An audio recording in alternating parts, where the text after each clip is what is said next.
Well, welcome to our home. We're located out here in southeast Michigan. We'll be outside shooting this Hatsan AT44-10 long QE.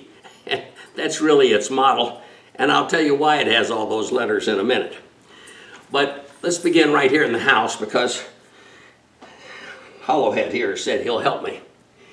But I want to make sure that you understand part of our mission statement, and that's safety. And boy, is it safe. Is it important to be safe? Let me tell you why. I was out on a pheasant hunt once with a store manager from Kroger's, and he had a shotgun that he had set on a very sensitive trigger. We finished hunting. We came back to his brand new Ford Galaxy XE, and he opens up the back door and he throws that shotgun in on the back seat, and that thing went off. Blew a hole right out the side of his driver's side. Fortunately, nobody was over there, but it sure told us the benefits of handling safe guns. You don't want to be around safe issues when they go bad. I remember when my brothers and I were young, we had a couple of Red Ryder BB rifles. And we were in our backyard with a tall fence, and we thought it was just as safe as could be. And we saw a hole in the fence, and we stuck that air gun through, and I thought, you know, there's a neighbor across the street. And we could shoot up high, because we could see that BB arch up and down. I said, I wonder if we could get it to actually drop into their chimney. So for about 20 rounds there, we saw the BBs go up and arch down, hopefully into that chimney. Then we saw the neighbor come out and come marching across the street to our house. We hid the air rifle and came in to hear this neighbor tell my dad that he had about 20 holes in a big plate window there on the front of his house. They were arching a lot more than we thought we were. We weren't handling an air gun safe. And the last thing was, I was at a practical shoot, which began with the drawing out of a handgun. And while a neighbor, a man on our team pulled it out, it fired, and it went right through his calf, hit the cement floor, and splattered 45 caliber bullets sideways into both ankles. It was not a happy time while we administered first aid and saw him right away in an ambulance. We've got to be careful with these guns. They are very, very dangerous. We've got to treat them that way. Not just for other people, but even for ourselves. Safety, one of the big parts of our mission. Well, we're going to do some shooting here, but I'll tell you one more quick story. My wife noticed that every time I'd been out hunting at a lodge, I'd come home more relaxed than ever before. And she said, I think we should turn this house into a lodge-like atmosphere. You'll stay relaxed all the time. I said, well, good. And so things that I'd had in storage for years, like these big elk behind me, that middle one, he's a trophy. The spread between those horns is 46¼ inches. You can almost put a sheet of plywood right through those horns. And he's got 6 points on each side. He's a monstrous, what we call a royal. And he was actually the herd bull. I got him with a bow and arrow, believe it or not. On the foyer, if you want to take a quick look here, gives you a little idea of what else my wife did. Out came the chandelier, and all of a sudden, we're looking at more heads that I had in storage to fill this foyer. In the background there is an Indian princess and a love beads around her neck as she is about to get married and bring peace into her family. Well, it worked. I found that blood pressure and everything else gets lower when you're surrounded, at least for me, God's great creations about us. Today, shooting this AT44, it comes in a 17 and it comes in a 22. But today we're going to use 25 caliber ammo and the magazines that go with it for today's shooting.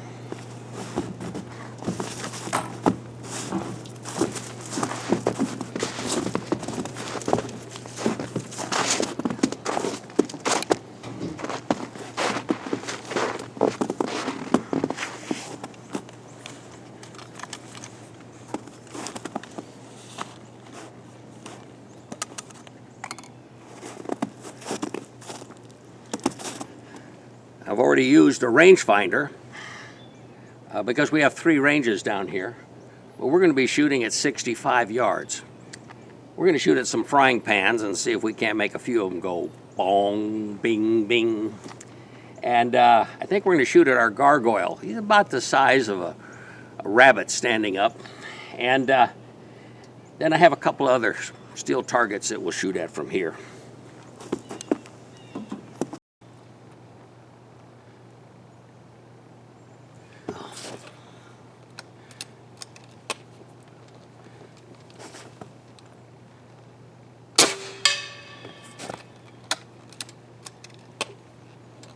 Well, that was the lowest pan.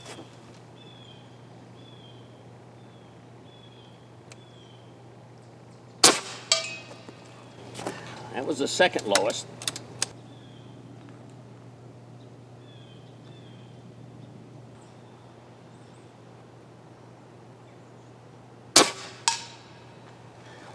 That was the third one.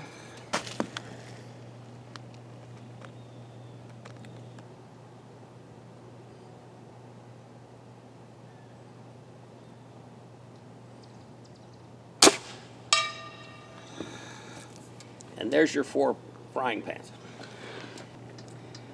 Now, after shooting those 4 frying pans, we're going to shoot the gargoyle to the left. A gargoyle is cement. I painted it black so that when we hit it, we expose that cement and it shows that we've actually hit it. They used to put these on the outside of castles, keeping the peasants away. It's not keeping anybody away down there. Let's see if we can hit it as well.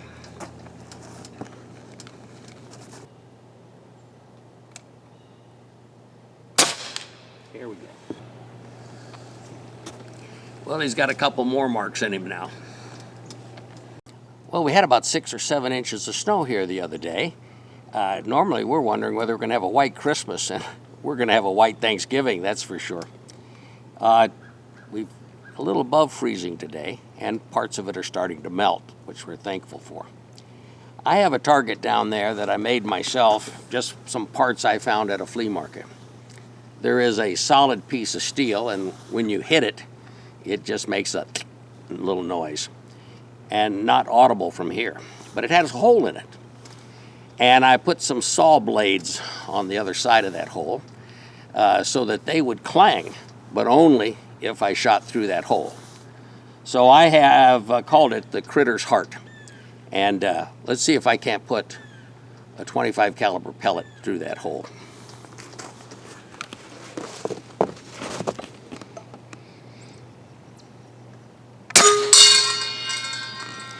Well, there's one more critter out of the way. In addition to deep snow, we're dealing with a little fog here today too.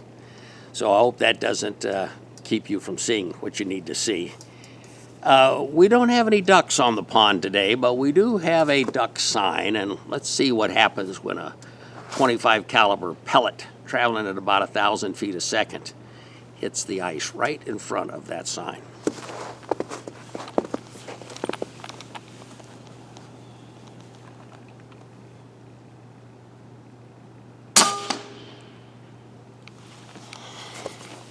Well, we didn't penetrate the ice, but we got awfully close.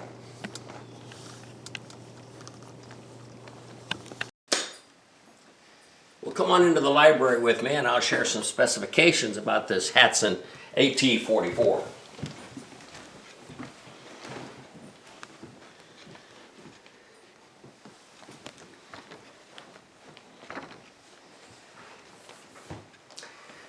I really like this rifle.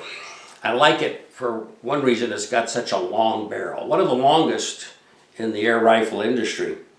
It actually comes in 2 lengths, a 19-inch length or a 23-inch length. And that depends on whether you want the AT44 long or the AT44 regular. But make no mistake, the longer the barrel, typically speaking, the rifle's more accurate. Secondly, there'll be more energy on those pellets. And third, it's going to have a greater velocity. Now, I enjoy velocity, but I don't want it any lower than about 850, and I don't want it any higher than about 1,000. The reason is that the moment you get up over 1,050, you're breaking the sound of speed, and that's what gives that loud sound of whee across the backyard or woods or forest, and that can get some neighbors upset. That can get some other critters upset, and you'll lose something there when you have a noisy gun. So you want a quiet gun, just as quiet as possible. This is a PCP rifle. In other words, pneumatic compressed air. It's not a break barrel. I have break barrels, and we'll talk about them too, but this is a compressed air. You can use a hand pump, not the one for tires, but a very difficult one. You might as well cancel your gym membership if you want one, because you're going to work up a sweat. I have a couple of aqualung tanks, and I just insert a probe into this gun, actually right up here, and fill it up quickly. The barrel is a good one. It's a long one, it's a high quality one, but it has something else I like. This barrel is choked. Now what does choked means? It means that out towards the end, that barrel actually gets a little smaller, and that allows that pellet to be speeding down that barrel. And as it gets to the very end, it gets very accurate, if you will. So I like that choke part. Yeah, it's got a recoil pad in the back, but air guns just don't have recoil.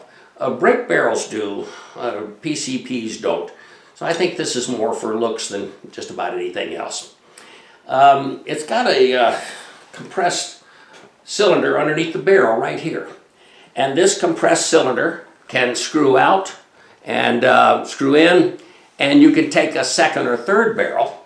They're about $100 a piece, but you can take them into the woods with you instead of a bunch of compressors or scuba tanks with you. That makes it particularly nice, if you will. I think one of the biggest complaints, and this is on a number of air guns, you want to be careful. I'm not going to point this gun at you, but if you notice here at the end, this is where we watch the level of air, the compressed air. And this gun holds up to 2,900 pounds per square inch. But you're almost looking down the barrel when you want to check how much air you have left, while other guns will have it on the side or down here in the bottom of the grip. I'm a little more comfortable with that. This gun weighs 9 pounds, but by the time you put a scope on it and maybe some bipods out here on the end of the stock, it can easily be up over 10 pounds. If that bothers you, there's the AT44 regular, and it's lighter, it shaves a pound off, and a little noisier, and but a little lighter, and you can get into the field better. So there's two versions of it. One of the things that made this gun so popular with me is I want to make sure that it's a popular gun. And let me be even more specific, that this action in here is popular. Hatsan uses this particular action on a number of their guns. And that tells me that it works great, and they're just going to use it in a variety of their guns, if you will. I'm looking here at this Turkish walnut stock. I always put some notes here on the inside, since I'm right-handed, because I want to know how to use these pellets at different ranges so that I can hit what I need to hit. It's got a very nice thumb safety right in here. And it's what we call an automatic safety, which means that every time you cock it with this handle right here, this charging handle, this will come out and the choke will, or rather the safety will be on. So your thumb has to push it off before you can shoot. That took a little bit to get me used to, because I was used to non-automatic safeties, and I put the safety on when I want it on, and I take it off when I want it off. This was something that was coming on automatic for me. Some other things is that it's, I think Hatsan, but I don't think they're alone on this. Hatsan, I think, overestimates how many shots can be fired with a cylinder of air. Now they're saying about 27 or so with the 25 caliber version. Remember, this gun also comes in 17 caliber and 22 caliber, very popular. and it comes at 25 caliber. The 25 caliber says about 27 shots. If you're really focused on accuracy and you want good pressure, usually about 11, 12 shots, and I'm running back to get it right back up to the full amount, if you will. One of the complaints is that there's no iron sights. So when you get this gun, you're going to have to buy a scope. On the other hand, a lot of rifles don't come with iron sights. They come with a cheap scope. And you're going to end up paying for the cheap one, and then you got to go out and buy a good one. So I liked it all right. It wasn't a complaint for me, but it is for some. I already talked about that air gauge being at the end of the barrel. I think another shortcoming was the manual. They've got a short, I don't know, 5-6 page manual. Thank God for YouTube videos, because you can go out and really check out the YouTube videos and learn everything that probably should be in that manual. I don't like a gun unless it has a adjustable trigger. And I had to drill a hole in this trigger guard so that I could completely get in there and make the adjustments that I wanted. That might void the warranty, but I sure enjoy having a trigger that I know exactly how much pressure it's going to need on it. I think that pretty well covers these points. I do want to cover another point with you. I shared with you all that I have shot competitively in the past, and I wanted to share an accuracy tip in all these videos, because if you're not going to shoot accurately, that pistol's going to sit in a closet, rust up on you even, and you're not going to enjoy shooting it. Why? Because it doesn't hit the target. So let me share one of our competitive tips with you. When you look at a gun, you'll see a scope up higher, and then down here is the actual barrel. I want you to note that the hole in the end of that barrel and the red dot in the middle of that scope, whether it be iron sights or a red dot scope, or in this case a mil dot scope, they're in two different places. Somehow people think, well, if I'm looking through the scope, that's where the bullet's going to hit. No, just by the look of my little pencil here, you see they're about 2 inches apart. Now, how can we bring them together so that the scope is where I'm going to hit? Well, keep in mind that all guns, pistols, rifles, powder, air, springers, when that pellet comes out of this hole, it climbs and is actually shooting above the scope. But on its way up, if a target's at the right spot, let's say 25 yards, it goes right through that bullseye. But then it comes up high, and then it arches back down, and at another spot, let's say 50 yards, 75 yards, it comes back down and goes right through that spot. And from then on, the shots are getting lower and lower. So first of all, you have to realize that that's what happens with all guns and all scopes, whether it's a red dot, iron sights, or whatever. It's shooting here, it passes through this point, it goes higher, it passes back down and through this point. Probably 3/4 of you knew that. Here's what the other fourth didn't know about. It's very, very important.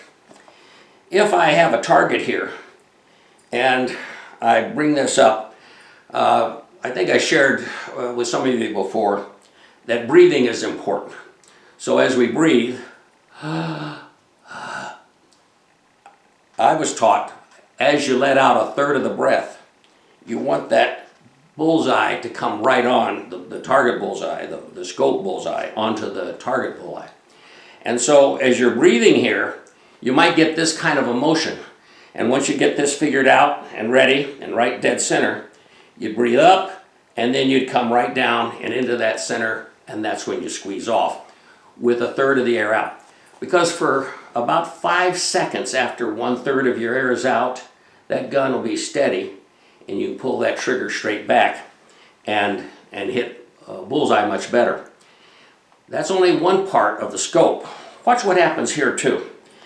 Notice when I was talking before how the bullet comes out here, the pellet, and it goes up high and then it comes back down low. It's right in a perfect straight line with that scope. That's kind of nice because we have a vertical line in the scope.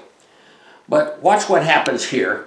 As I get this on the target, I'm pretty sure I can hit a bullseye now and I can shoot. Except that I just lean the gun a little bit. Or this way. And if this rifle is not, or pistol is not being held perfectly correct, and I'm over exaggerating here, but only to make the point, that at this moment, the pellet is shooting here, and it is dropping here versus over here. So in other words, we have got to have these absolutely vertical. Some rifles, well, I'll show you mine. Some rifles have a bubble leveler right there. And so I can look and see that that bubble is dead center. And I know then that my rifle's straight up and down. When you practice, you want to be practicing on that part. Because trust me, if this gun gets leveraged one way or the other, we're not going to hit where we think. I think that tells you what I like and don't like about this rifle. Also on a scope, I like the adjustable objective lens out here so that I can adjust it for different ranges. It does make a difference. I've also got about a 3-inch sun shield there. On a bright sunny day, you don't want sun glare on that forward lens. So there's several things you might want to get when you look at scopes. I hope those things helped you.